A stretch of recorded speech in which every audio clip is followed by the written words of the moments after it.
একটা সম্পূর্ণ পাহাড় খোদাই করে বানানো হয়েছে বিশাল এক মন্দির, যার পাথরের ওজন 4 লক্ষ টনেরও বেশি।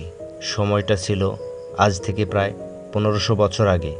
না ছিল কোনো মেশিন, না ছিল কোনো ইলেকট্রিসিটি। তাও কিভাবে সম্ভব হয়েছিল এমন অসম্ভব এক সৃষ্টি? আজ আমরা জানব ভারতের এলোরা গুহা, ইতিহাসের বুকে লুকানো এক বিস্ময়কর গল্প। মূল ভিডিওতে যাওয়ার আগে ছোট্ট একটা অনুরোধ, আপনি যদি রহস্যগ্রাহ চ্যানেলে নতুন হয়ে থাকেন তাহলে সাবস্ক্রাইব করে বেল আইকন বাজিয়ে দিন। সময়টা ছিল খ্রিস্টীয় 6ষ্ঠ শতক।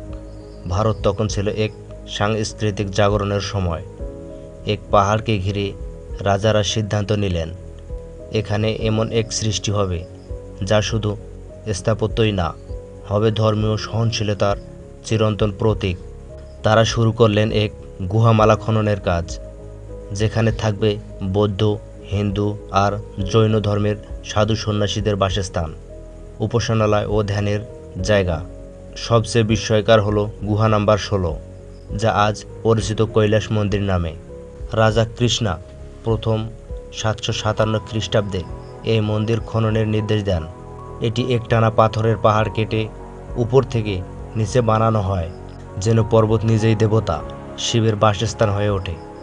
এই মন্দির বানাতে প্রায় 4 লক্ষ টন পাথর সরানো হয়েছিল। শিল্পীরা প্রথমে পাহাড়ের চূড়ো থেকে শুরু করে নিচে নামতে নামতে খোদাই করতেন, কারণ একটাও ভুল হলে পুরো মন্দির ধ্বংস হয়ে যেত। এই কাঠামো আজও স্থাপত্যবিদদের জন্য এক রহস্য। গুহা 1 থেকে 12 নম্বর বৌদ্ধ ধর্ম, যেখানে আছে বিশাল ধ্যানমগ্ন বৌদ্ধ মূর্তি। গুহা নাম্বার 13 থেকে 29 হিন্দু ধর্ম, আছে শিব, বিষ্ণু ও দেবদেবের মূর্তি।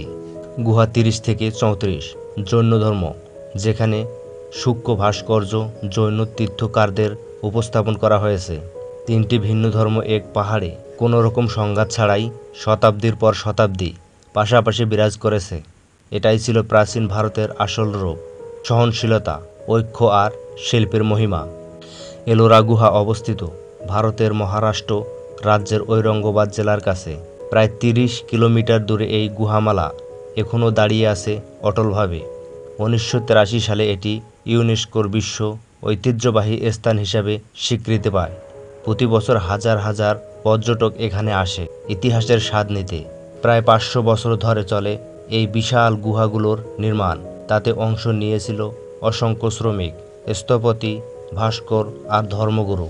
তারা শুধু গুহা বানাননি, তারা সময়ের বুকে চিরে এক অমর সৃষ্টি রেখে গেছে।